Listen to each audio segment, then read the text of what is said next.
Welcome to a very special threesome. We've stitched together multiple body parts to bring you a very undead, freaky, and electric three-way of podcasts and people. So, firstly, I would like to introduce Alice and Liz from Not Another Team podcast. Can you tell us a little bit more about who you are and what your podcast is about? Hello. Yes, Alice. yeah, I can kick us off. So I'm Alice. I am one of the co-hosts of Not Another Teen podcast, and this kind of got put together by me and Liz, kind of loving horror, but also really loving teen movies and anything girly pop. So yeah, we just kind of wanted somewhere to be able to talk about some of our favorite films from the noughties and 90s. And it means that we do get to talk about some horror films as well, some great teen horrors, but that's kind of how we started, wasn't it? Yeah, I think we sort of found out quite early on that Alice and I, out of the group, have got quite singular tastes. We're either super horrible, gross, scary, or super girly pop, pink, bubbly teen romance. And I believe that it was like a Cinderella story or something like that we were like, oh, we really should be getting together to talk about these films. But obviously we use it as an excuse to also talk about as many horror films as possible as well. So Yeah. Well, thank you for coming on. And yeah, if you haven't listened to Not Another Team podcast, I mean, some of the films are probably not my bag personally, but I love listening to Alice and Liz talk about them and dissect them. And obviously, it is a very nostalgic in the movies that you cover. So if you haven't listened to the podcast, please do go and have a listen to it. And then next up, we have Devon, my wonderful co-host from Tainted Love. Can you tell everyone a bit about Tainted Love and also all the things you do, Devon, as well? Hello. Thank you for having me. If you guys are the goth Barbies, then I am your Alan today, getting to be the soul man amongst the crew. So I feel honored. But I am host of the Spectre Cinema Club podcast, a podcast where me and Garrett McDowell go through the different subgenres of horror every month. And then I, of course, host Tainted Love with Zobo here, where we talk sex, romance, relationships in our favorite horror movies. So, we have some wholesome couples like Spring, but then we also have some very depraved things such as necromantic. So, we're a spectrum over on Tainted Love, if you will. We certainly are a spectrum. And again, if you haven't listened to Spectre Cinema Club, do as well, because lots of amazing guests, lots of amazing films. I always enjoy catching up on your monthly themes as well. And finally, last but not least, obviously, Becky, you're here representing Ghouls, but you also do lots of other things as well. So why don't you tell us a bit about you?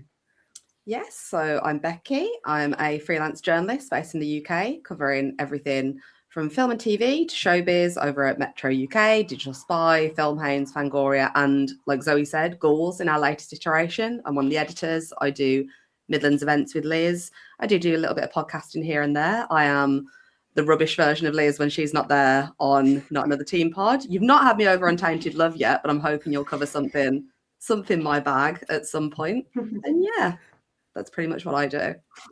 Amazing. Well, thank you for representing Ghouls and obviously your wonderful self. For anyone that's watching that doesn't know kind of Tainted Love and how we work, is we usually cover segments about the relationship. So we're gonna follow that structure today for our discussion. But we always do a little bit of an introduction before we get into things, because we do like to talk about, as Devon said, it's often sex. That's usually the leading one, because who doesn't love a bit of pillow talk? But we do also talk about relationships and the soppier side of things. But I'm going to throw it over to you, Devon, because you came up with our opening banter, so to speak. So go on, over to you.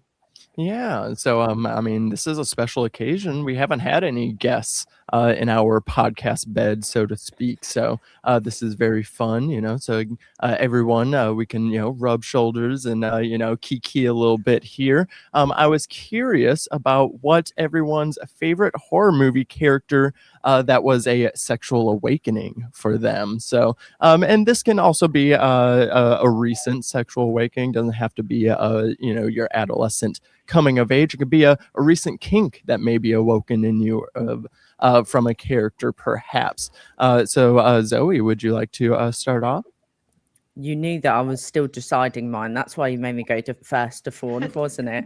I'm trying to think what was my kind of sexual awakening. It was probably Buffy, to be honest. It was probably seeing Spike on screen, and I think that whole kind of vampire, undying love, having like a creature that wants to like devote their eternal life to you. For me, I was like, as a teenager, I was like, well, that's how love should be, right? I was like, if someone doesn't want to spend millions upon millions of years devoting themselves to me and loving me and only having sex with me, I was like, then I don't want it. So probably quite a selfish one, I think. But yeah, I think that's kicked off probably why now Nosferatu was a film that I was like, yeah, that just confirms it for me.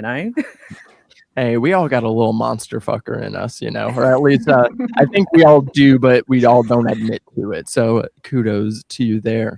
What about you, Becky? I'm going to bring two up. My first one's really boring. Like the first one I remember really fancying when I was younger was Tim Curry in Rocky Horror Show, which is such a basic answer, but I mean, who doesn't fancy Tim Curry in fishnets? Like, come on now. He's never looked better. Maybe it's Pennywise, but... Yeah.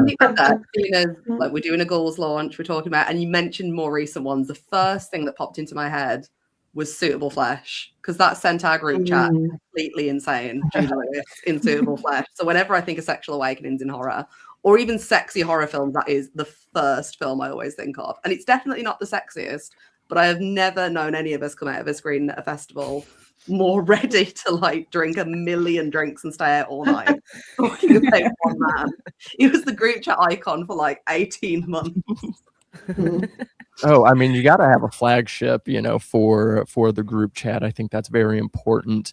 For me, so I mean, I'm kind of gonna go with a low-key genre king here, but one of his co-stars as well. So I mean, Brendan Fraser. Obviously, everyone talks The Mummy. I'm a big Monkey Bone fan as well. But in terms of like my first bisexual awakening, where I had two characters on screen that I wanted them both equally, it is actually Bedazzled from 2000.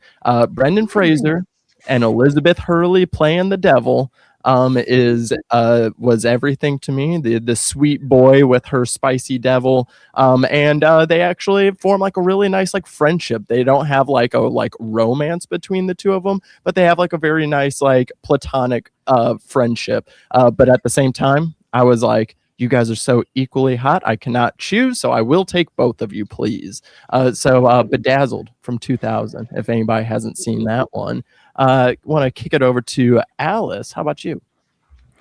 Not to steal Zoe's one, but Spike was a big one for me as well. And I think for a bisexual awakening, it was Spike and Faith from Buffy.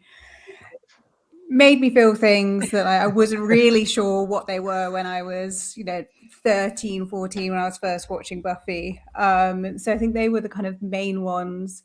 If I also wanted to steal a Tim Curry character as well, not really a horror film, but I remember being quite young and really fancying the Hexus from Fern Gully, who's like the toxic waste.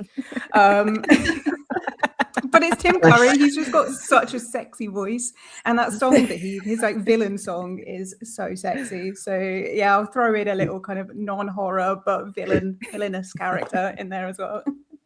Oh man, you're up in the monster fucking game. We got a toxic waste monster now. So Liz, last but not least, you gotta step it up another notch. What questionable sexual awakenings? Oh no, okay. My first one is so completely innocent compared to all of you guys, and Alice will probably know what it is because we already talked about it on our podcast. But mine was Thackeray Binks from Hocus Pocus, the guy that turns into a cat. Because he's just, he's got the period like white billowy shirt on, and he's all wet, and he's sacrificing himself for his sister. And I just remember being absolutely obsessed with him as a child.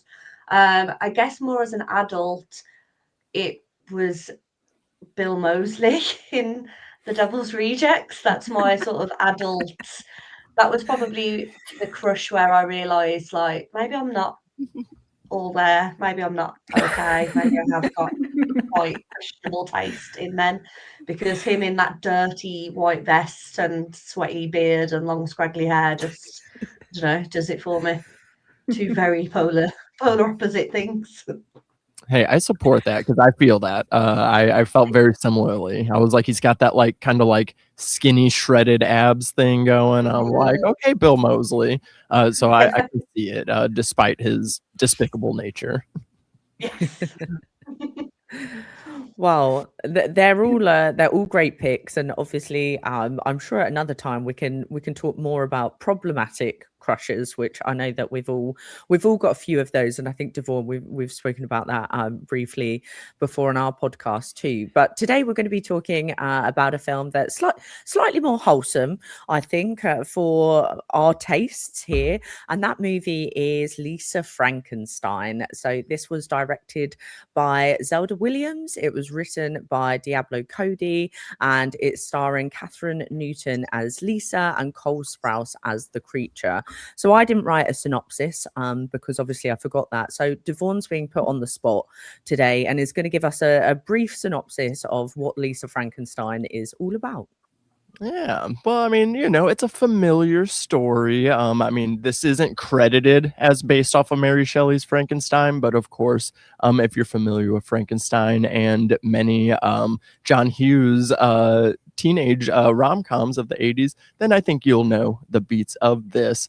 So we have Lisa Swallows, who is coming to terms with the loss of her mother, who was axe murdered by a slasher that we will never talk about for the rest of the movie. And she, when her father remarries into a family with a woman and her daughter, they start again a new life. But Lisa is struggling to adjust, so she spends most of her time in the graveyard talking to her gravestone boyfriend, who eventually resurrects to life via a lightning strike during a storm. And Lisa, while falling, coming to terms with her dead boyfriend being undead now, also comes to terms with her own sexuality and expressing herself and coming out of her shell. And the creature and Lisa help each other, hacking people to pieces as they complete each other, so to speak. Lovely. A perfect synopsis. Thank you so much for that. And before we get into our main discussion and our first part, one question I wanted to know, because obviously this is a first time watch for me, and I'm going to ask you all a bit about what you kind of your experience with it. But did everyone know that this was also set in Jennifer's body's world? Because I had no idea. Yeah, I did, but just because I'm obsessed with Jennifer's body. So as soon as I knew Diablo Cody was involved in this, I was looking up everything to do with it. What's the connection? They're in the same world, like they just take place in the same universe. I mean, said that in an interview, but I don't. There's nothing overtly relevant to Jennifer's body in the film. Yeah, you could just say anything's in the same universe as, couldn't you? I was going to say, what Earth? Okay. I mean, it's also not even in the same time, because I mean, Jennifer's body takes place in its current time, so that's 2007, 2009, whatever year that came out. This is 1989, so like, yeah, I feel like as much as I appreciate Diablo Cody, I feel like it was just kind of one of those press junket. Oh, I'm gonna say this; it's gonna make bloody disgusting headline, and so and so forth. But it's cool, I suppose. So I'm going to ask you all a little bit about your experience with Lisa Frankenstein. This was a first time watch for me, and I can't say that it was it's not really a bit of me, but I think if I was a 15-year-old watching this, as I alluded to at the beginning, it's got like that kind of undying, devoted love aspect. So, but that being said, I did have fun with it. So it wasn't all bad for me. Becky, what was your experience with Lisa Frankenstein? Yes, I watched this back when it came out. I think it was 2024. And I do like it, like you say. I think it's very fun. I love the central relationship in it. I think it's really, really cute. Watching it again, because I think this is only maybe the second or third time that I've ever seen it. I think maybe the third. I love their relationship. It's so sweet. I think the comedy, it's a lot funnier than I remembered. But on paper, I feel like I should enjoy it more than I do. But there's just something with it that doesn't make it like what I always compare this to Jennifer's Body, obviously because of the Diablo Cody link. And I feel like this is a film that I get someone to watch and then say, if you enjoyed this, like you say, maybe like a 14, 15-year-old, then go and watch Jennifer's Body, just because I think the themes are a little bit more adult and maybe you wouldn't go into that like head on. But yeah, it's a good film. It's one that I would recommend people watch. But yeah, it's not one that I think is going to be everyone's cup of tea. I don't think it's as accessible as some others. Yeah, I think, like you said, it's probably quite a good film it feels like a bit of a starter film, which I quite like. And obviously it has the teen connection, which is one of the things that we were keen to talk about on here. So Alice, what was your experience with the film? So it's similar to Becky. I saw it when it first came out. I think I missed it at the cinema, but when it was up on streaming, I caught it and I loved it then. I had a really fun time with it. And on this only like the second time I watched it with this rewatch for this. And I still enjoyed it, but there was just something about it that I found a bit annoying. And I think it was the comedy actually, to like with you, Becky, saying that you found it funny. I think I was just a bit like, Lisa's a bit annoying and she's a bit of a try hard, and I don't know why, because on paper this should be my perfect film because it's like a bit horror and it's very girly pop. But yeah, I don't know what it was about this second watch, but I was a bit like, it's just something that was really annoying me. we just don't like Lisa, it turns out, Yeah. Liz, did you have similar views on it to Alice? Yeah, unfortunately. And I thought that I was going to be the outcast on this episode, that was going to sort of be the only negative Nancy. But I think Catherine Newton does an amazing job in her performance. But I do think that the Lisa character is just deeply unlikable, and not in an intentional way. I don't think we're meant to dislike her, because I like an unlikable female character, but I think we're meant to like her and sort of root for her. She's this sort of acts like this sort of outcast because she dresses a bit different and she's into cooler, weirder things. But it doesn't feel like she's been made to be an outcast. It feels like she's purposely chosen to outcast herself. And it feels like she's very much a I'm not like the other girls kind of girl. She's got this sister who's like trying really hard to like make a connection with her and be her friend, and she's just not interested. And I just feel like I was probably her at some point, when I discovered heavy music and eyeliner, and I thought I was just cooler and above everything. But I think watching that for an hour and 45 minutes, which for me, the length of this film is its biggest problem.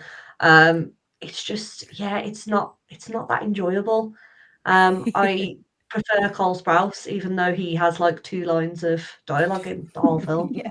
So, Yeah, I was quite shocked when I saw the runtime. I put it on and I thought I thought it was saying I'd already done an hour, and then it said I had an hour left, and I was like, oh wow, not sure how much is gonna happen, but hey, stuff did happen. Devon, are you bringing a more positive spin, or are you in the same vibes? Oh man, I'm gonna try to. I'm kind of in a similar boat as you guys. I think this was a movie everyone was like kind of really rooting for. It was like, okay, Diablo Cody's writing another movie.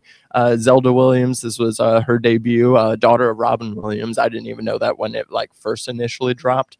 Just based on the premise and the aesthetic, I think everyone in the horror community was really rooting for this, and it's kind of hard to tell because It's funny, you guys all felt like it was like too long. It's only an hour and 40 minutes. And for me, I was like, I feel like the problem is like the movie's not long enough because there's too many subplot threads that don't like really get fleshed out. Yeah. You know, because I remember I kind of had a different experience. I don't know, because I was rewatching this and I looked up and I was like, oh, there's only 30 minutes left of the movie. And like, we're like kind of just now, like, that's when Lisa and the creature like then actually start like coming together as a couple.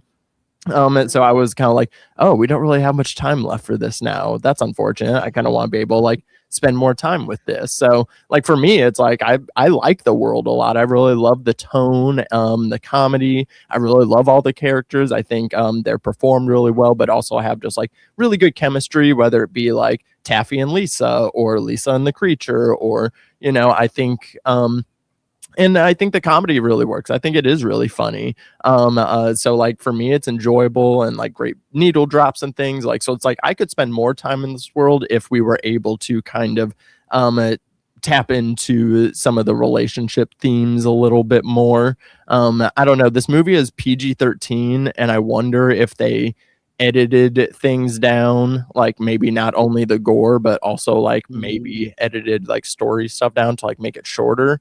And like to make it shorter in PG-13, because I don't know, I feel like there's threads here that just weren't able to be wrapped up. So it's like I enjoy all the ingredients here, but the dish itself is like, it's fine. I not even fine. I really like this. I gave it like 3.5 out of 5. So like this is a solid film for me, but I understand where everyone is coming from and like kind of being like, but on paper, and I don't know, and maybe I wonder how I'd feel if I was a teen watching this, and that's kind of where my brain is going for this conversation, is like, oh, what would like teen me think if I got to see this, whenever it came out when I was in like middle school or high school, like how would I feel about it? And hoping that like for some young horror fans out here that this is like a gateway to be able to embrace not only your weirder side, but your more eccentric side as well. I think that's absolutely fair, and I think, like you said, there's a lot to love about the film. I think, as we said, maybe Lisa's not a likable character, but she does. Catherine Newton gives a good performance. I think, as you said, Liz, Cole Sprouse is pretty good in it, even for just mainly focusing on kind of grunts. And I think actually the world, like everyone's quite quirky in their own ways, and then obviously you've got the whole lighting throughout, which was probably my favorite thing. I was like, oh, this is feeling very like bisexual Ghouls-esque lighting with all the neon, the tanning bed. So there's lots of fun things in there. Well, we're going to get into our first section for today, which is Meet Cute, which is introducing our characters and how they met. So I want to start a little bit by talking about Lisa. Clearly, we've got varying opinions on her. Some slightly more positive, some maybe not so. What's your kind of first impressions as her, as this kind of outcast character? I'm going to kind of open the question over to you, Liz, in terms of what you think about Lisa as she first starts, because you were quite open just then about how you interpret her as, this kind of outcast teenager. Yeah, I think, but as I said, I find her slightly irritating, and I think Devore makes a good point that I'm 36 next week. I am far from being a teenager. So maybe at her age, like I say, I potentially was similar to her in many ways, being, alternative and all that sort of thing. But I think as an adult watching it, I'm just sort of like, you've got these people around you who are like trying to be friendly, who are trying to make that relationship with you, like the sister especially, who I think is one of the strongest actors and characters in the whole film. She really makes a genuine effort to be friends with her and to like introduce her to friends. Yeah, it doesn't always work out, as we see at the party, but she doesn't seem interested. And I think then when we sort of find out that she's traumatized from her mum being killed, again, I just don't really get that from her. I don't get that that's why she is the way she is. It doesn't get explored enough about what impact that had on her, and it just doesn't, for me, it doesn't come through enough for me to sort of sympathize with her or excuse some of her behavior. Yeah, I think it's interesting around the note around kind of like her mum dying. With someone as a dead mum, like you're definitely a bit more upset than that when it happens, like for sure. And I felt like that. I was like, oh, she seems to be quite nonchalant, which I know these days is like all the trend, isn't it, with like young people is being nonchalant apparently. But it felt kind of insincere. What was everyone else's kind of views on Lisa and like your introduction to her as a character? I mean, I think she's understandably, I mean, it's because one, yes, as we all have our phases as teens where you just kind of suck for a bit, and that's okay. Like, you know, you are kind of annoying. We all have like that like little phase. And I think it's, you know, kind of tough that she's already struggling to like, how do I go through life, you know, like as a teen, you kind of already have that, but then to have that on top of, okay, now how do I be myself and go through life as a teen, you know, dealing with this grief and trauma. Again, it's like kind of one of the things that doesn't get to be developed on because they literally barely speak about it. It's like because her mom was like axe murdered, people think that makes Lisa weird. I'm like, what do you mean? That just is a thing that happened. Like that's not like something she did. So I feel like the approach that they do take with this backstory to be a little bit odd. And then again, like if we spent less time with some of the other subplots, maybe we could have spent more time kind of fleshing out this part. I think it is an important part of Lisa that isn't tapped into. So yeah, she does kind of just like come off as just like, okay, like everyone is, you know, you got people around you putting in effort. Like, are you putting in effort to like kind of get better and move on? But like, we don't really get to get that dialogue with herself or see any attempts at like kind of moving on because we have other things to do in the movie, unfortunately. So it's like, again, there's just too many like little threads that like we don't get to go to. And I think this is like the most important one that is undercooked because again, it affects Lisa's overall presentation to everybody. But I mean, yeah, I get it. She's a little annoying, but like I don't know. I've seen worse, you know, 16-year-old teenagers. Or actually, she was 18. It said on her gravestone that she was 18. Yeah, I'd overarchingly agree with Liz and Devon, but one thing I do think is quite a positive about Lisa, and I did really like in the film overall, is that we're seeing a young female character, specifically like a young teenager, quite in charge of her sexuality and talking about things that we don't often see female characters in general speaking about. Like there's only a little throwaway comment towards the end where they're talking to the creature about changing her pad. Like we don't see adults talking about like periods in films or even in real life very often. And then like we see her using sex toys. We don't again see that in films very often, or again have people having these conversations very often in real life. So it's very interesting that her as a character and as an outcast character as well, that is shown as quite like, you know, shy and a misfit, is quite open about her sexuality, goes after the creature, goes after Michael, like a love interest in it as well. I think it's very interesting because I know myself at that age certainly wouldn't have been anything like that. Is this the first time we've seen a douche on screen before? Because I was like, you know, good hygiene, good shout out there. I was like, love to see that. It's great. But I know myself at this age, like I'd never went back when I was like, I don't know, 18, had not really seen many young characters like myself that were like that. And I certainly wasn't like that. So I don't know if I'd have watched this as a teenager if it had been a bit more liberating. So I think that's very interesting. Yeah, definitely. And I think the scene when later on in the film when they're using the back massager on each other, but she is like, oh, you know, you can use it on, you know, other body parts as well. And that again is something that like never really see on screen, and kind of have a woman be like, go on, use it for what it's really used for, please. The creature. Yeah, I did love when she just like whipped he finds it, right, and just whipped it out, and I was like, I feel like at that age I would not have had one of those, but hey, you know, these days, like, you know, there's a full drawer of them, but those days I would have been like, oh my god, what the fuck is that? Scary. And a plug-in one as well, like that must have been so annoying. What do y'all think about Catherine Newton, who is like kind of like a modern scream queen, if you will, doing lots of horror things, and I mean, she's playing 18 in this, and she's already like kind of an adult.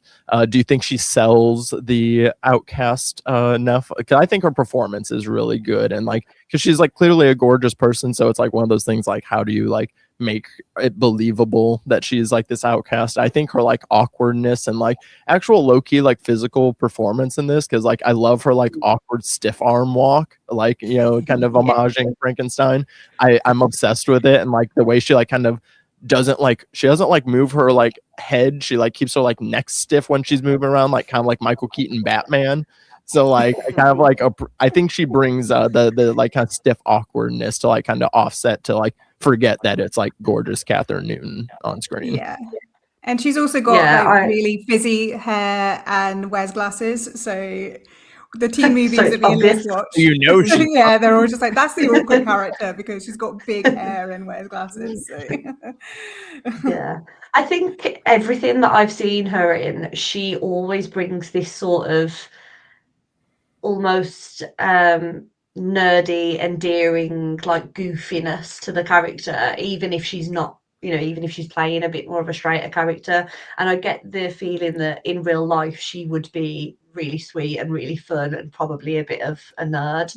And I think it just comes through in all of her performances, and I do love that about her. And that's why I said, like, regardless of how I feel about the character and the way that she's written, I think that Catherine Newton does a great job of playing her. Yeah, really great job. Definitely.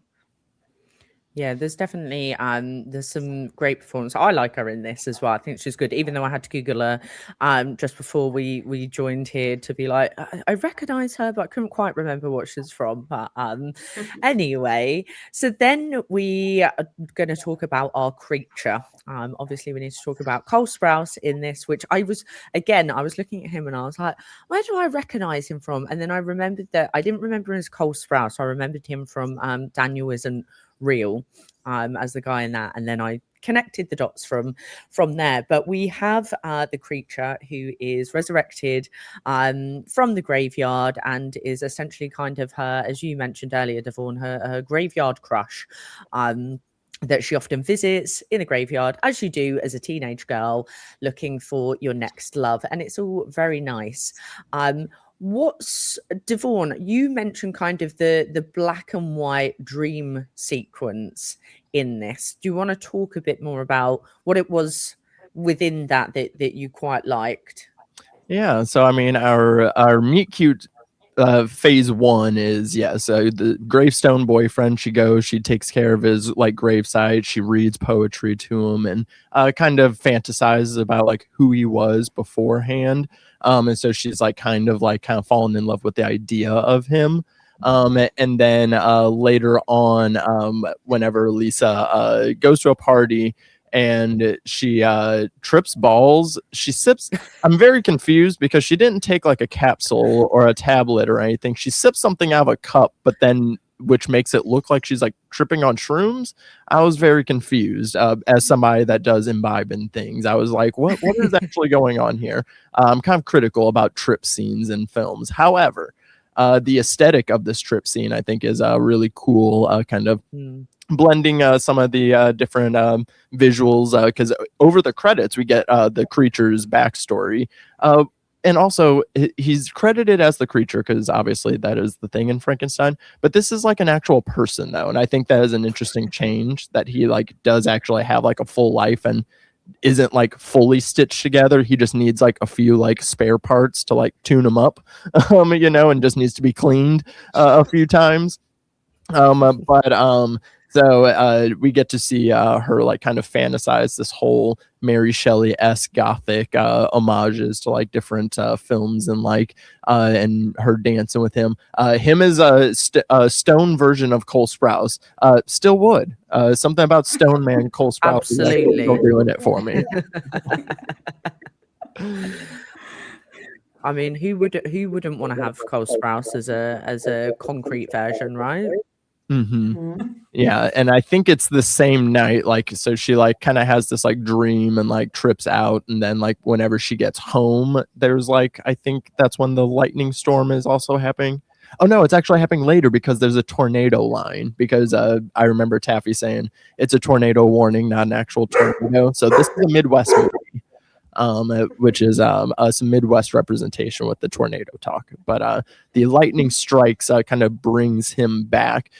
So I mean, do you guys think it's like inferred that like he was aware of her, or how much of was he aware of her like reading him things and like kind of taking care of his grave and stuff like that? Because I mean, he's clearly drawn to her as soon as he is like resurrected. Yeah, I mean, he hunts her down, doesn't he? And has the rosary beads plastic necklace thing that she leaves on his grave. So yeah, I kind of presume that he remembers her or knows her, however it works in that world. So yeah, I really like the creature. I think he's great. Like we said, like even though he kind of grunts a few times and that's it, I think Cole Sprouse does a really good performance of it. And he does bring the more of the comedy, I would say, than kind of Lisa does. I think his physical comedy is really good. Yeah, I definitely really enjoy his character in it. I think he's like Cole Sprouse' performance in it, considering he only has a couple of lines and he's just grunting. It's all like that in that physicality. And I think it's absolutely fantastic. Like, you know who he is as a person, slash undead person, as much as you do Lisa in it. Can we just assess the grunts that he was making? Because, you know, when she first encounters him, I was like, how is it possible for them to have a meet cute when he literally sounds like a dying whale or something? Like, it's honestly, it gave me the ick. That was what gave me the ick. Not the, Liz, I think you put in the group chat before we recorded about the smell. It wasn't the smell for me. It was that noise that he made. I was like, that is really off-putting when he comes back to life. I mean, there's also a thing, you can tell this is for young emerging monster fuckers, because he comes back and again, he's like still like kind of mostly composed. Like, she's lucky he still had hair already, like whenever he comes back, you know, like if anything, she should have had to like start from a lower stage and like piece them together more. Like, he's already almost fuckable when he's resurrected, like after that first shower. Like, he's already on like a good starting stage here. Yeah, I would agree. All he's missing is an ear and a hand. He's got another hand. It's fine. Like, but it's the smell for me. I'm sorry. I can't get over. And I think this about anything where there's necromancy, like regardless of how hot this person is that's body you're fucking, it smells. I just know that it smells. And the whole like tears smelling, like she says, like a festival toilet or something, which if you've been to a festival, you'll know that that is literally the worst thing you could possibly smell like. And then it just made me think, if his tears smell like that, what else smells like that she is later putting into her body? You know one thing. That's what I thought, and I'm glad you brought it up because I did not want to go on. I don't know about you lot, but I think that would be the only thing about having like, whether it's like vampire or Frankenstein or like the undead boyfriends, is like there's going to be some proper minging bits about them. And even like, obviously he's got like I think he's got a hand off as well, and I was like, that is like, I don't know, I'm a bit squeamish, so I don't think I'd be able to deal with him like gooing around and just being like grim. Even after the shower, like you said, Devon, even after the shower I still feel like he's gross. Yeah, I mean, he's still like dropping worms out of his body occasionally, because there's that scene later on where he spits into the stepmom's like yogurt, and that actually made me gag as well. I was like, absolutely not, when she's tasting it. So yeah, he's still going to be a really stinky boy no matter how much he showers. So I mean, during the sex scene, he drops a millipede on her, and that's my nightmare. I hate millipedes. Yeah. No, I could not stand that. So obviously then they kind of meet. I think Lisa realizes that he's back from the dead. She's got her kind of dream of having this creature in her life, and this is where their meet cute happens. And then obviously we start to get into their relationship and how that brings together. So we're going to head into our cuffing season now, which is describing the love and the attraction between the two of them. So they kind of start off very much as friends, which I think is quite an interesting concept for the film to go down, because I think I was thinking when I was watching this that it would be like just them on kind of like a murderous rampage from the very beginning of the film. Whereas it's not. She's very much seeing him as kind of, she friend zones him, let's be honest, from the beginning, and is telling him poor creature has to listen about all of her fantasies about Michael bloody Trent. What a fucking traitor. Let's I mean, Okay, rude, can we talk about Michael Trent here for a sec? Because I think this was, I forgot like how much he was in this movie, and like how, like, because again, like when you look at like the pacing of this film and the way it's broken down, again, like you said, like I think everyone going into this movie assumed it was going to be, oh, they're in love already. She's, chopping people up. And again, I guess that is like bypassing that like early part of like the Frankenstein story. But yeah, like again, if we had less Michael Trent, I think we could have spent more time with not only Lisa and the creature, but also Lisa's backstory as well. So like the whole her like kind of cucking the creature instantly as she like tells him and like asks him for advice, and then like him picking out the outfit, like, got Michael's attention. She even was like, hey, thanks for that. And it's like, oh, why are you like rubbing this in his like face even more, Lisa? So like, yeah, the whole Michael Trent of it all, I completely forgot about, kind of. Yeah, and this is why I feel like she's a fake outcast, like she's a fake I'm not like the other girls, because she spends her days in the cemetery speaking to Frankenstein that she wants to be with him, and if we were together this and if we were together that. But realistically, she's in love with the hot blonde guy at school who other people also think is hot, who isn't really an outcast. The only difference is that he doesn't play sport. That doesn't make him an outcast. It just makes him not a jock. And it just really irritates me. From the minute he gets there, she's sort of like, because he grunts and she obviously understands what he's saying, that she'd said that I wish that I was with you. And then she's like, oh no, I didn't mean that I wish that we were together. I just meant I wish that I was dead. And it's like, okay, that's a bit mean though. Like he's come back from the dead so that you can be together, and you're straight up just rejecting him.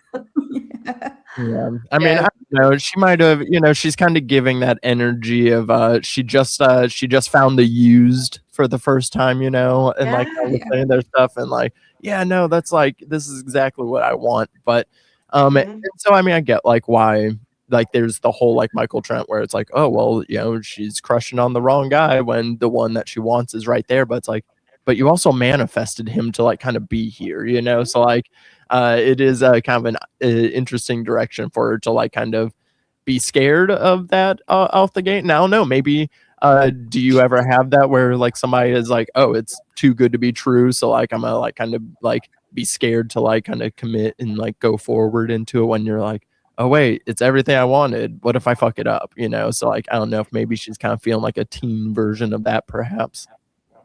Maybe, like, as much as I said at the start, like I do like how their relationship develops. I do think it's really cute, and there's lots of lovely little moments in it, like when he plays a mum's song on the piano, and like when they're dancing.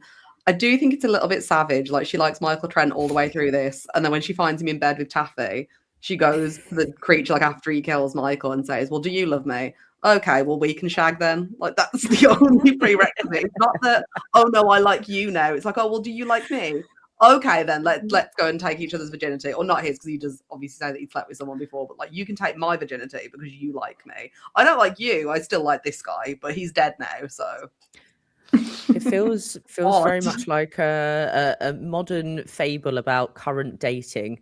That it's like if the one that you don't like isn't available, and there's one that's always like there waiting for you, right? Then you just jump into that and go, well, that'll do. Like it's kind of like second best in dating. Keep the bed warm for Yeah. now.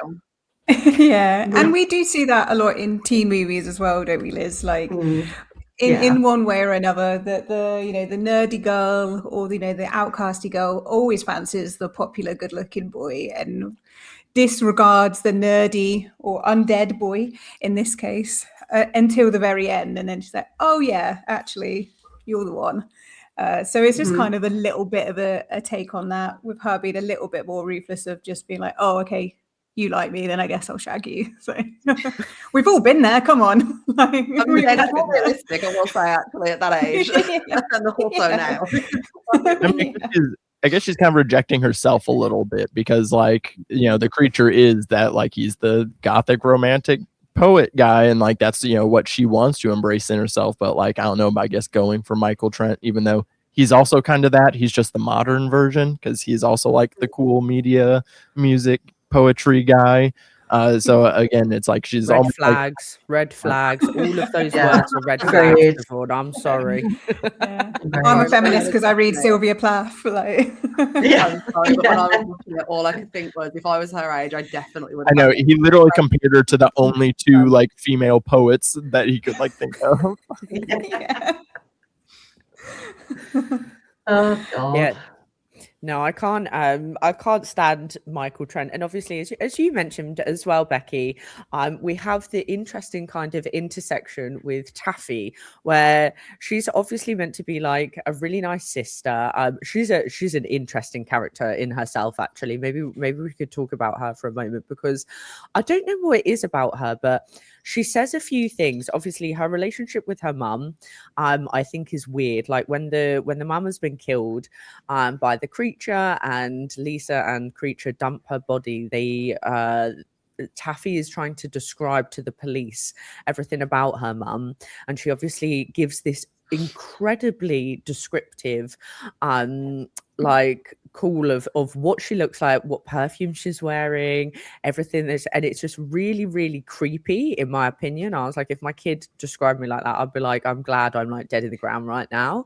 And then she makes a few comments a couple of times about, obviously it's Lisa's dad, which is her stepdad, and she calls him like daddy throughout, and just the whole thing has got a really big like incesty vibe. And that for me was like, I don't know, I was like, the fact that she's calling like not even her real daddy at the age of like 18 is like, fucking please stop. I'm so glad that someone said that, because and in fairness, I didn't grow up with a dad, so I never in my whole life called anyone daddy. So to me, adults calling people daddy is just fucking weird, whether they're your dad or not. But I did have the same thought, because I'm sure that they say at some point that her mom has only been dead for like 3 months or something 6 like that. months, yeah. So they've moved on. One, he's moved on very quickly. Mhm. Two, the dad is the actor playing this dad is literally the exact same character as he is in Stranger Things. Just useless, pointless, fucking wall art. But three, why are you calling this man daddy? And you're 18. The person that I consider my dad came into my life when I was 15, and I call him dad.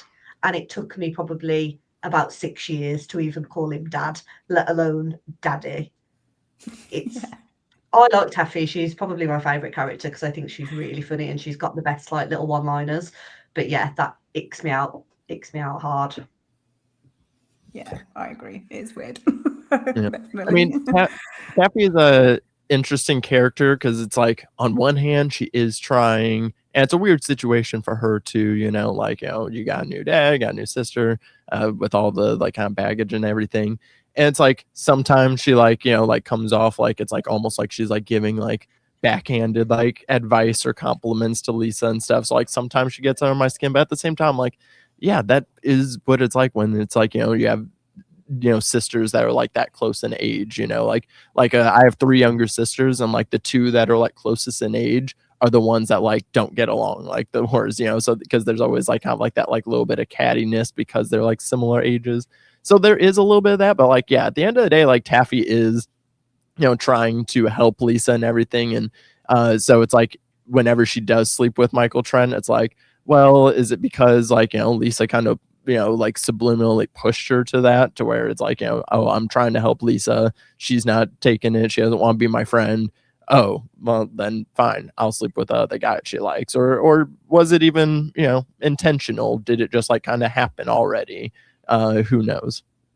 They say it's something to do with the party, don't they? So it's the party at the start that Michael and Taffy hook up at. So I'm guessing it was when Lisa was wasted and wandered to the cemetery. They sort of kindled something, I'm guessing. But I really like the sisterly relationship in this. I don't know if it's because I've got 2 daughters that are such a similar age, when they have like their heart to heart in the car at the end and she gives her mom's necklace and says like, you've always been a good sister. That made me tear up. I thought that's really beautiful. Like I love, like when you've got like the stepmom and the stepsister in this, you expect it's going to be like a Cinderella story where they're just awful to her, and the stepmom is like cartoonishly awful in this film, like to the point where it's so ridiculous. But it's lovely to see that the stepsister's not like that. She doesn't side with the mom, even though she obviously loves the mom, as we see in that very, very unusual phone description. She loves her mom, but she doesn't let her bully her sister, and she always sticks up for her sister and still loves her.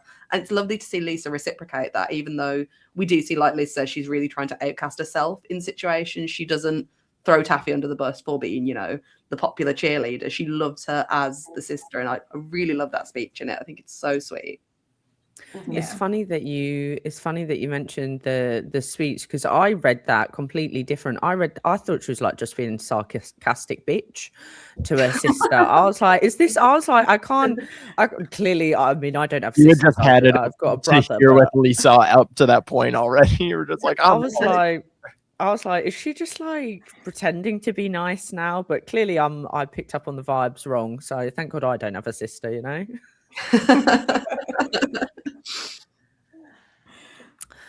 And so then we start to see, I think it's from this point that, when they're caught in bed together, Taffy and Michael Trent, obviously Lisa's world as a teenage girl comes crashing down, right? As it would if you caught your sister in bed with your major crush. That's like absolute heartbreak. But here is where, and as you said earlier, Devon, it's with about 30 minutes left of the film. We're quite a way through. Here is where we start to see them actually come a bit closer together. They've built up like what is quite a nice friendship.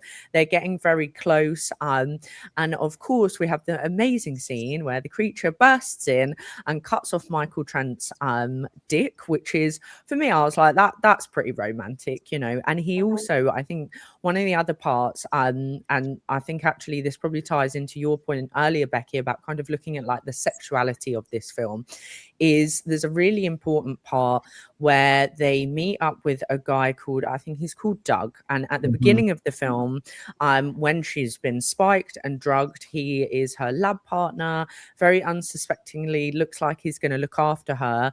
And he sexually assaults her in the bedroom, which is quite early on in the film. And I wasn't expecting that theme to be in there. And then what the creature does is, obviously we see him cut off Michael Trent's dick, but he also kills this Doug character. So he does become very much her protector. And I just wanted to kind of know everyone's thoughts on like that theme, because it feels, again, whether it's touched on enough or it feels like kind of like a throwaway segment in there. Like I kind of felt it wasn't super explored, but also was quite, I mean, it's quite a large part of the film and what happens to Lisa. Yeah, I'm glad it's there, because I think it's an important theme. And again, with this being very much gateway horror coded, I think a lot of young horror fans will watch it. I think it's important. It kind of, because we see like Lisa leads him out to the woods, doesn't she, for the creature to kill him. I like that element in it. It felt very sort of like rape revenge. You see that very often. We see it in Jennifer's Body, like talking about that. We see Jennifer lead like her characters to areas and then kill them. Like we see that in these films. I do think we maybe could have seen it more, but like we've already said in this film, there is so much going on in it. I don't think we really could have crammed much more in.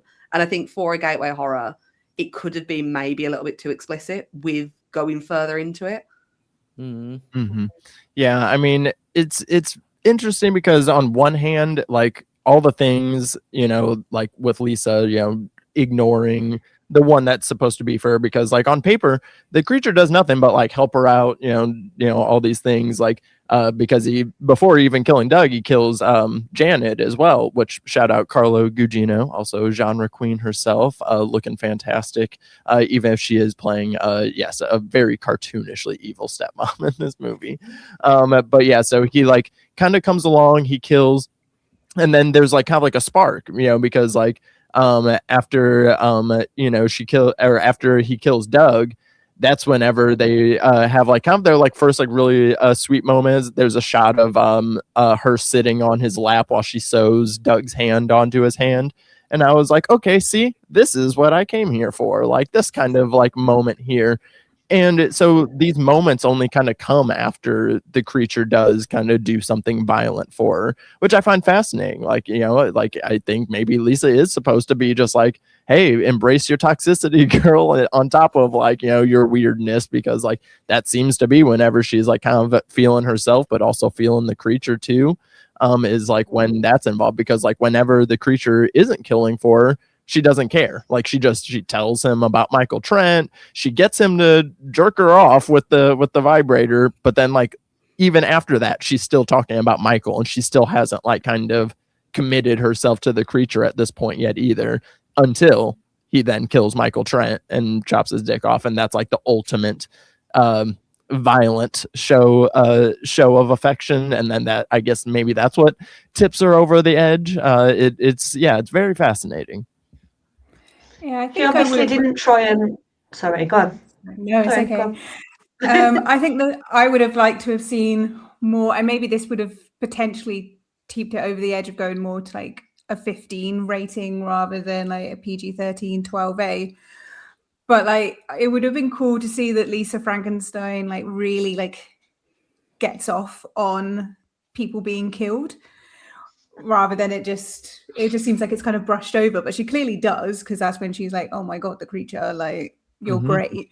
But I would like to see like a little bit more of that and explore that a little bit more. I think that would have been, yeah, because again, maybe made it 13. Like if it was rated R, would it be gorier and hornier? You know, would that I think that would definitely improve things. Yeah. Yeah, I think it needed to be as well. And I think the problem is that this film being so closely linked to Jennifer's body, I think everybody was expecting that same sort of vibe. And then when they didn't get that, it felt even more tame than it probably was. The sexual assault thing, I personally feel like it was just thrown in there because I don't think that they actually did anything with it. I think he could have just as easily just been like a bully at school, and they could have killed him for that reason or whatever. It didn't, you know, it wasn't really addressed. Her feelings on it weren't really addressed. It was sort of like she woke up the next day and it was sort of forgotten about, which obviously, as we all know, that's not the case when you've been sexually assaulted. But I get that this film isn't trying to tackle things that heavy, that deep, so that's fine. But I think for me, I was disappointed on the rewatch because from the point where she catches Taffy and Michael and they sort of come together then as a couple, the creature and her, all of that bit I really loved. And like when they have sex, obviously you don't see anything, but like the way he's looking at her and the way he's like really like kissing over her face, like Cole Sprouse does such a good job of like making me believe that he really loves her, and they have like this big lovely ending and stuff. But then it's like, where was the rest? Where was all that good heart touching feeling through all of the rest of the film? I did like that piano scene, the Can't Fight This Feeling performance. I thought that was really sweet. I wanted more of those scenes. Yeah, it was a bit too long for me. But I feel like that about the whole film, so maybe. I just think the editing was a bit off. Like every single scene felt really long when it felt like Jennifer's body, like the reason that that's so popular and why it had such a resurgence, I think, is because of that zingy humor, that like quick-witted conversation, that back and forth all the way through, and like fast moving. And this just felt like it tried to do that, but the editing was off, so everything was really long. And then because Catherine Newton didn't have anyone to bounce off of with the creature not talking, it was like a one-sided thing. And that, again, that sort of took away from whatever chemistry they could have had for me. Yeah, I I think- guess I even think if it the would have creature been- would have had like 1 or 2 words he could say or something like that to kind of just bring something. And I think that I wanted just a little bit more yearning, but you know, if anyone who knows us, we love the yearning. So But you We've could still- you could also argue that most of us actually the creature is kind of our perfect man, because he doesn't say anything, you know, like you don't have to listen to him. So I mean, for many of us, I think maybe that is what we want. Yeah, 100% perfect man. Loves Yeah. her, does Perfect anything man, for right? her, kills awful men Yeah. for her, doesn't speak. Yeah, great, Exactly. but we'll chop off the penis of the man that you really fancy, so you still get your dream dick, but on the man that doesn't Exactly. talk. It's perfect. And on that note, that brings us nicely into Death Do Us Part. This is the section where we talk about what's keeping them together or driving them away from each other. So as we mentioned, obviously we have, you know, the piano scene and kind of like the musical number, which I'm not gonna lie, I was not a fan of that. But I don't like musicals and I don't like anything nice, do I? So of course, but here we start to see where all of the deaths and things start coming out, and there's a lot of suspicion around what's happening. That obviously Doug has gone missing, you know, the mum is missing, Michael Trent is missing. However, this only brings them closer together. And what we see here is we start to move into the section where Lisa decides that she wants to obviously be with the creature. They've started to fall in love, or she's accepted that, you know, he's now got Michael Trent's dick, which is one of my favorite scenes was when she's obviously getting quite horny for him, and she goes to grab his dick, and there's just like clearly there's nothing there, and then she's like, and I'm gonna get Michael Trent's dick too. And I feel like that was kind of for her like a pinnacle of being like, do you know what, fuck it, we can do Undying Love, like I'm gonna die for this guy now. I mean, that was probably my favorite scene. I think love it's the most. I think going it's the in on- closest to Jennifer's body that we get in this film, is like this kind of encapsulation and interesting. Of I like the moment where she tells him, she's like, "Well, you don't need a dick. Like we can do all sorts of other stuff." But like him being like, "No, like I want a dick for me," and I was like, "Hey, I like that." You know, like kind of like a nice little gender affirming message there. It just goes to show, though, that when he used the back massager on him on her earlier in the film, she didn't try and reciprocate anything because she didn't know that he didn't have a penis. She's a selfish lover. Hey, again, I mean, have men not had their moment enough? You know, let a girl just come. No, That's fair. That's fair. what do we think about I guess what do we think about Lisa kind of making this ploy to decide to kill herself, death by tanning bed, which is, I loved that. I was like, it's giving Final Destination. But what do we make of kind of her ploy to be with the creature for the rest of her life? Like, do we find it romantic? Is it a bit sad? Could she have also maybe done it in a less slightly brutal and horrific way, maybe? I mean, I guess she was just going with the logic of what was, you know, that was what brought him to life. I guess it's a nice little bookend. But again, like this movie is only an hour and 40 minutes, not very long, but it's just paced out really bad. Because at this point, there's 10 minutes left. Like 10 minutes left is when they're fucking. And then there's this like kind of whole thing. So I don't know, maybe if we could have focused on more killings, and like if like they were like being pursued like throughout the film, and there was like kind of this like ticking clock that like leads up to this, oh, I'm gonna do the ultimate tragic thing and kill myself to be with him, it would have like kind of felt a little bit more grand, a little bit more operatic. It just with the pacing of the film, when they're like, all right, we have 7 minutes left, how do we get them to be together forever, and this is like kind of what they do. It looks nice imagery wise, when she's all wrapped up with the bandages. See, I took it more as she was killing herself so that she didn't get arrested. Because when she said, like, oh, it's the only way, obviously she's not going to get out of it. Taffy has escaped. She's obviously told the police they hear the sirens coming. I didn't think that she killed herself to be with the creature necessarily. It was more she didn't know that she would be resurrected. Yeah, I took it more as if she was in a situation that she knew she couldn't get out of. So it was, I don't want to go to prison, so I'm going to kill myself. But maybe that was just me, because I didn't really feel like she liked him that much. But it was just that's how I saw it as well. That like, yeah, she just heard, like you said, heard the sirens come in, and she was like, right, well, I've just got it off myself. And I guess she was just like, well, you got Michael's dick now, so it will do. I suppose I think I read it the other way, but now you're kind of convincing me that you're right. But because I think she wrote the note like the death is temporary, I'll love you forever sort of thing.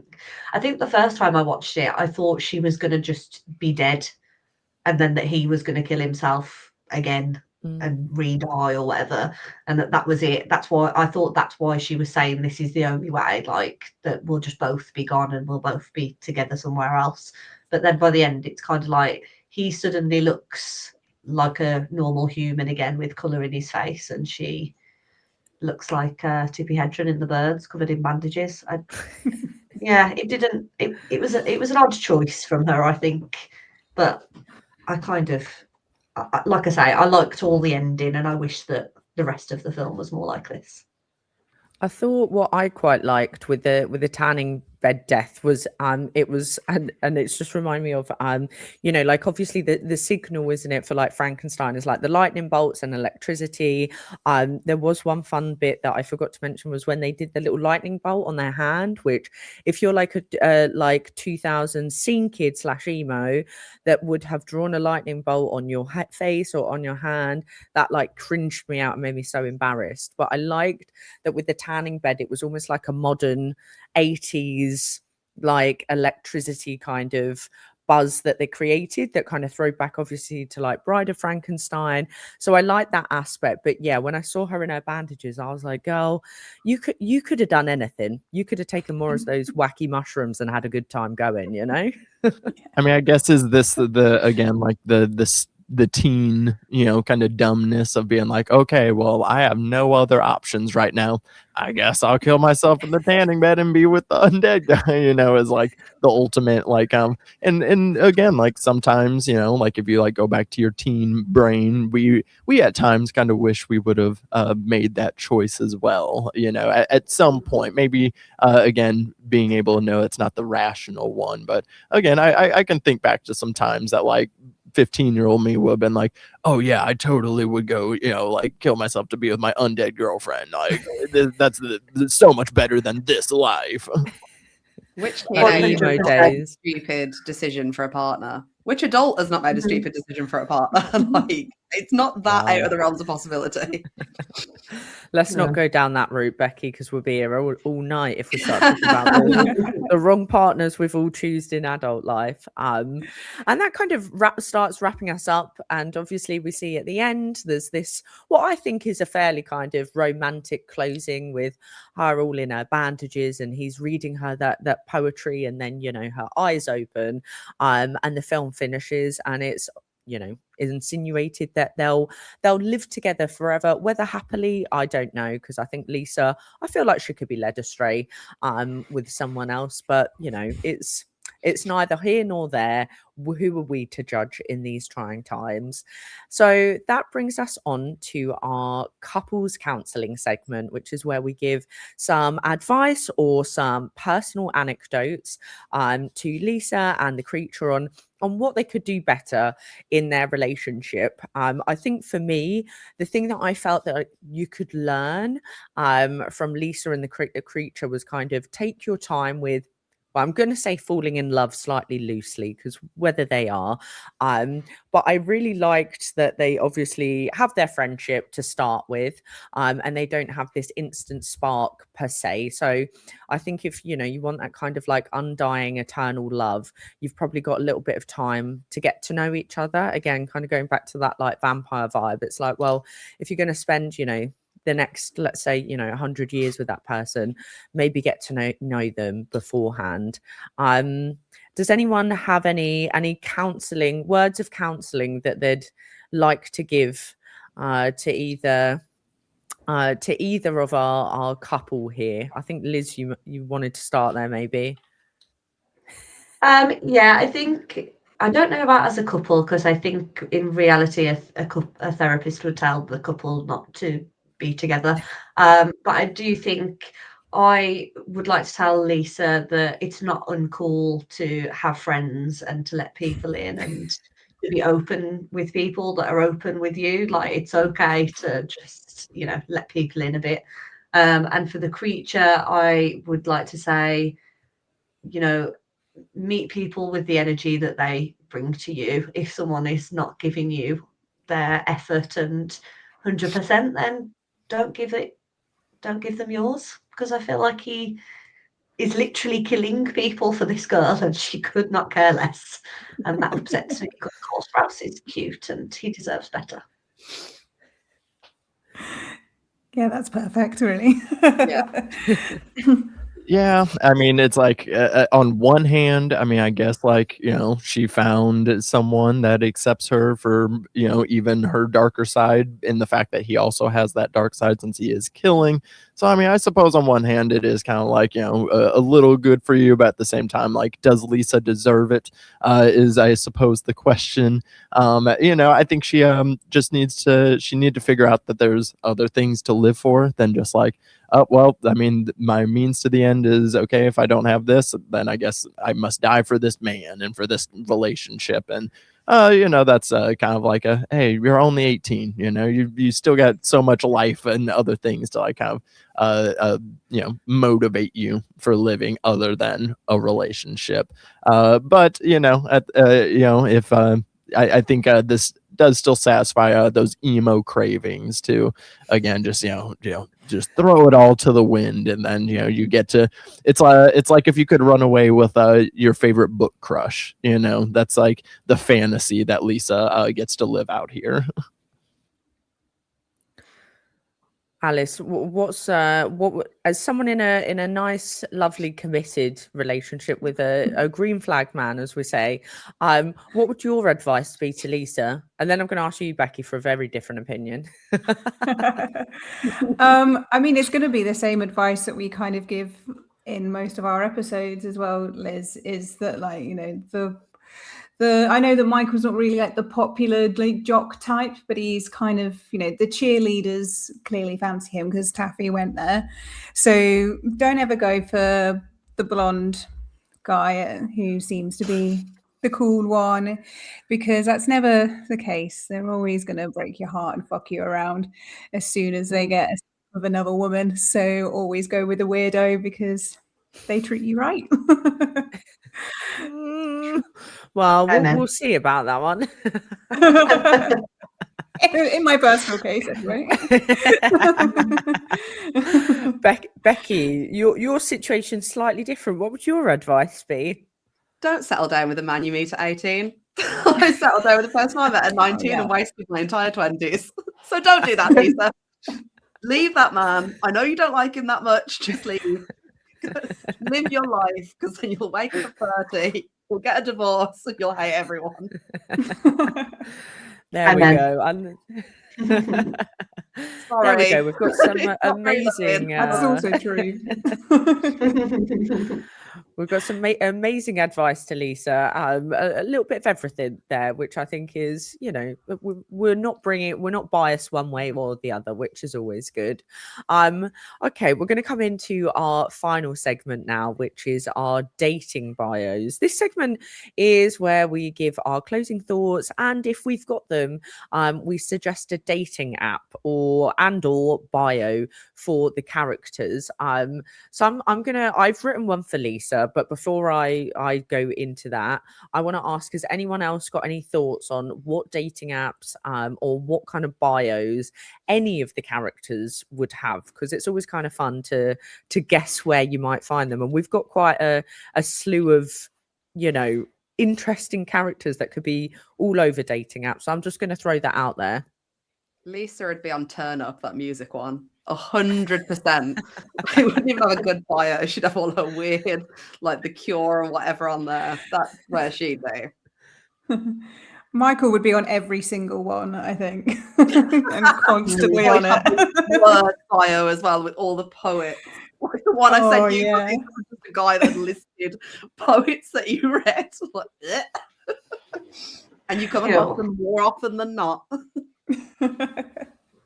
I would say the creature, he doesn't need apps. Obviously, he's an old school type of fella.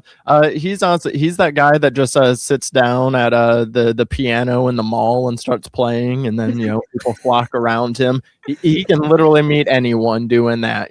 Take your pick. He's got a good resume. He's got good sideburns too already. So I mean, he just needs to plop down at a piano, and the options will flock to him. Yeah, in the corner of like a jazz bar or something. It'd work for me. Free ads, but like I saw you on the like tube or whatever they were. He's doing that. The Metro ones, no? Yeah, they've got them back. They've had them back on Valentine's Day, but he's doing that like in the newspapers. Also, I just have to say, if anyone's not heard of Turn Up, and Becky can attest to this, it's full of horrible people. Don't go on Turn Up. I'm just putting it out there. Look, don't go on Turn Up. Like, you're going to have people. I've got people now still that have found my Turn Up profile because I did have one on there, and I've got some right weirdos still in my DMs to this day. So this is like don't head there. It's not nice. It's not a nice place. I've got some horror stories from that app in such a short time. It's yeah, I mean, I can't even imagine where dating apps are at these days, but it's fine. I mean, the new trend these days, and maybe might be more applicable to some of the characters in this, seeing as they're obviously in the 80s, so they wouldn't have actually had apps, is I think there's been a big movement in dating towards like social dating meets where you go and no expectations, but also everyone's single. So I'm like, I guess you probably do have some expectations. So maybe a few of them might have met here. But yeah, I think we've got all good choices for our dating apps. So we're going to give our final thoughts of the film and wrap up. So let's get into final thoughts. Let's start with Liz. What are your final thoughts on Lisa Frankenstein? I think there's a lot of good stuff there. But the execution for me just falls a bit short. And I'm going to make myself really unpopular here, but I did say on our episode about Jennifer's Body that as much as I love that film and it should be 100% my cup of tea, like the horror, the teen, the snappiness, the wittiness, like all of it, every time I rewatch it, there's something missing for me and I can never quite put my finger on it. And now watching this, I'm starting to be concerned that it's the writing, because it just doesn't quite hit for me. The humour isn't my cup of tea. Like, I didn't find it funny. It was at most like a deep exhale, like, yeah, that's amusing. I can understand why. But I feel like they missed opportunities. I mean, her name's Lisa Swallows, and we don't get a Swallows joke. Like, Yes. again, Why isn't she maybe bullied it's for the that? rating. Yeah, Where why are the isn't that the blowjobs? reason that she's an outcast? If that was, I don't know about in America, but if there was a girl with the surname Swallows in England, yeah, they probably would be on the road to suicide, to be honest. But yeah, I mean, like I say, performances are great. Taffy's great. She's sweet, and it just isn't for me. It's just so long. I feel like if it was 80 minutes, maybe I could get more on board with it. But I feel like they open up too many things. There's too many things that they kind of want to say, but don't. And then you finally get to the bit that I wanted, which is like the cute, lovey romance of it all. and it's in the last 3 minutes of the film. So, yeah, not for me, I'm afraid. Sorry to be That's very negative fair. Nancy. How many stars would you give it, Liz? 1, 2? I'll be generous with the 2. I think 2 I out of think 5. that's fair. All right. We can do an average at the end of it all, see what we've all scored it. Alice, what are your closing thoughts? Is very similar to Liz. I mean, I do love Jennifer's Body though, so it is kind of surprising that this one doesn't quite hit. I think it's because it doesn't go quite as far as Jennifer's Body does, and I want it to be a little bit more violent and explore a bit more of Lisa's kind of kinky side that she clearly does have. And it is a shame that they don't explore some more the important topics that they do kind of throw away, like the sexual assault scenes and even her relationship with the family and stuff. It just all kind of just feels like it's there and that's it. And why have the whole story about how her mum died? It just felt very pointless. So on paper, like I said at the start, it should be my perfect film because it's girly pop and a bit horror. But yeah, I think I definitely would have loved it when I was a teenager, though. It would have been 100% my thing, and I would have wanted to be Lisa. And there were some of her outfits where I was like, I do kind of want to be Lisa right now. So maybe it's that. Maybe I'm just projecting my wants. That's why I don't like the film. But and what would be your star rating? Same I think as I'm Liz, really or? No, I'm quite generous with my stars, so I think I'd still give it a 3 out of 5. Because I think I still enjoy watching it, and I think I could have it on in the background and have fun with it and show people it, and it could be like it's a good sleepover film. Not that I really have many sleepovers when I'm in my 30s, but you know. Bring back sleepovers. I mean, we should be Please. bringing them back all the time, you know. Becky, what's your kind of closing thoughts on Lisa Frankenstein? Yeah, I'm very hit and miss with it as well. I mean, for a feature debut, I think it's phenomenal. Like, it's a very, very good first film. It looks fantastic, like the color palette in it, all like the pastels and the neons. I think it looks phenomenal. Love the costuming, love the hair and makeup, love the practical effects in it.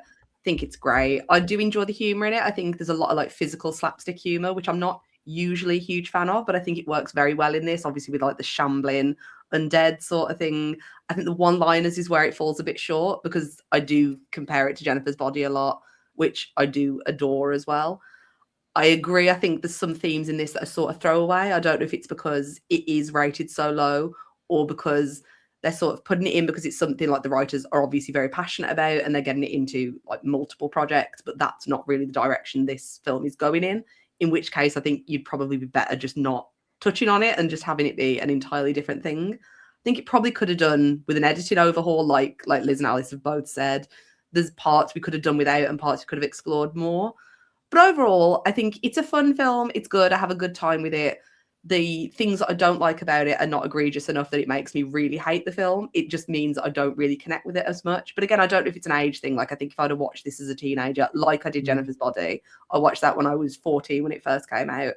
Absolutely adored it. I don't know if I'd have watched that for the first time as an adult if I'd have hated it more as well. I think if I'd have seen Lisa Frankenstein as a teenager, I'd have been obsessed. Lisa would have been my entire personality. Michael would have been on my wall. Like, I definitely would have loved this a lot more. And your star rating would be? I'd probably give it a 3, smack bang in the middle. Okay. Not terrible, not beloved to me, unfortunately. I can't wait to show it my kids, though, I will say. When they get a bit older, I can't wait to sit them down and watch this.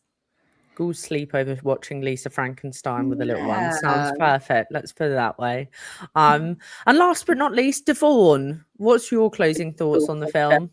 Yeah, I guess I'm finishing it out with the most positive. I'm giving it 3.5 out of 5, which is like kind of my hot mess category because, again, aesthetically, it's very fun. I really like the characters. I like the world. I'm always a sucker for a Frankenstein story, and also for like a, little cutesy teen romance. Like, so yes, the writing definitely could be better. for sure. But and the pacing, I think, is also like the big detriment to it, just because I'm like we're not here for that long, but at the same time we're not covering that much ground either. So it's like the movie doesn't have that substance to anchor it, really. It's like it's fun, it's kind of a cake all icing, type of situation. And I hate style over substance as a criticism for something.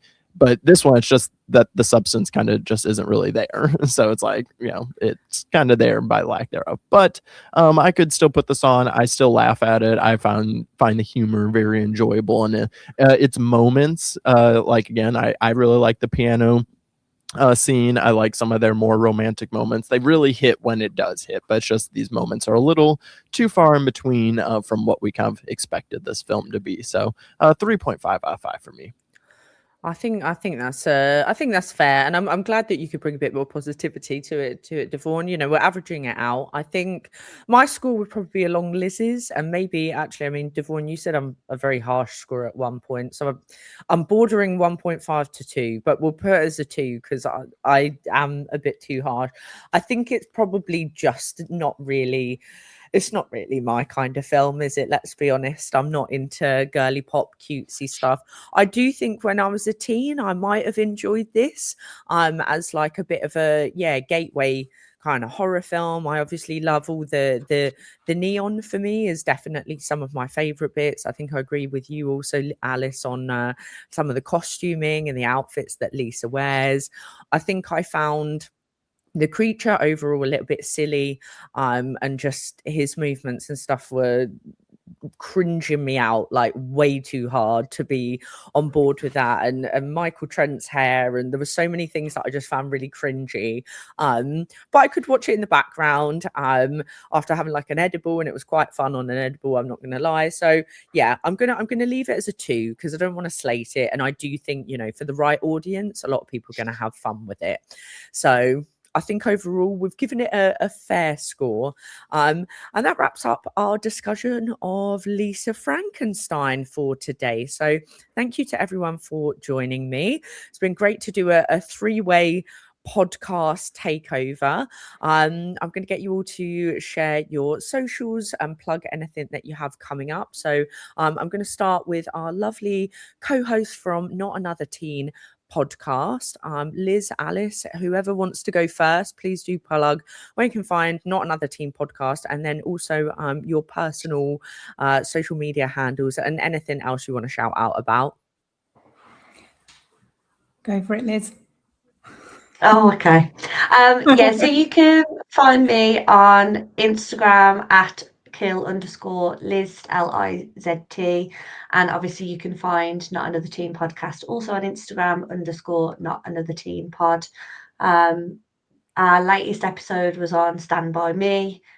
We had a lot of fun talking about that. And we have covered lots of teen horror films as well. Becky joined us to talk about Jennifer's Body. There's a whole host of other things on there. And yeah, just keep an eye out for Ghouls, I guess. Looking forward to doing some Midlands-based events because we're sick of everything being in London. So me and Becky are going to make sure that happens. That's everything from me, I think. Thank you for having me. So for me, you can find me on Instagram at a.boiledeggly. And then I also host another monthly podcast that is horror-based called Drunken Horror. And it's me and 2 other co-hosts. And we have a drink and we talk about horror movies. I think our latest one was, I've completely forgotten. I think it was Final Destination was our latest one. And then this is the problem with doing monthly podcasts. You just kind of forget. And then we've got this month we're doing The Visit. So that should be fun. I'm looking forward to that one. And then if you seem to be Brighton way, which is where I am based, I also host a monthly film screening with a friend of mine. It's at a pub, and we just show what some of our favorite films there. We are also doing a Twin Peaks day as well, and that's coming up. So it's sold out, so you can't come if you're interested in coming. But it's raising money for charity, so we've raised a good amount of money for charity. But yeah, keep your eyes out for that. It's called Hungover and Haunted, so look out for that. Amazing. Thank you both. And Becky, what about you? So you can find me at Becky Elsace over on Instagram and BLSace Writes over at Blue Sky, Letterboxd and X for anyone that still uses it. You can find all my work over at Metro UK, Digital Spy, Fangoria, Film Hanes Magazine and Ghouls, where, like Liz said, we are going to be hosting some Midlands events soon. There'll be events going on all over the UK from our different editors. We've got reviews, interviews, social media from the wonderful Alice and Liz as well. Lots of exciting things coming up. For me personally, there's just a lot of writing, some physical media contributions that I can't share yet, but obviously keep an eye out. And yeah, lots of exciting films and releases this year. Amazing. Thank you, Becky. And Devon. You can find me at all places at _Daddy Disco. That's on Blue Sky, Instagram, Letterboxd. You can hear me over on Spectre Cinema Club. New episodes every Tuesday. We're finishing out a month on folk horror. And if you want to hear more Frankenstein talk, March will be all films adaptations of Mary Shelley's Frankenstein. So we have a mix of things going on there, celebrating The Bride, the new Maggie Gyllenhaal movie coming out. You can also hear me on Pod and Pendulum discussing horror franchises, one movie at a time as well. But thank you, Ghouls, for letting me crash your slumber party. It's been an amazing slumber party, and you can also find Tainted Love. We are on a bit of a hiatus at the moment, but hopefully we'll be back soon with some more episodes. But you can listen to our previous episodes. We are Tainted Love on Spotify and on Apple, and you can also follow us on socials at Tainted Love Pod. Then Ghouls, you can find us at Ghouls Mag. You're on our YouTube channel, so literally, if you go in the comments section, you can go from there. It's much easier than me reading it all out. We will be back with another panel discussion in about 15 minutes. We're going to be talking about representation in horror, the voices championing change. So stay with us here on YouTube, and we'll see you soon. Thank you. Bye.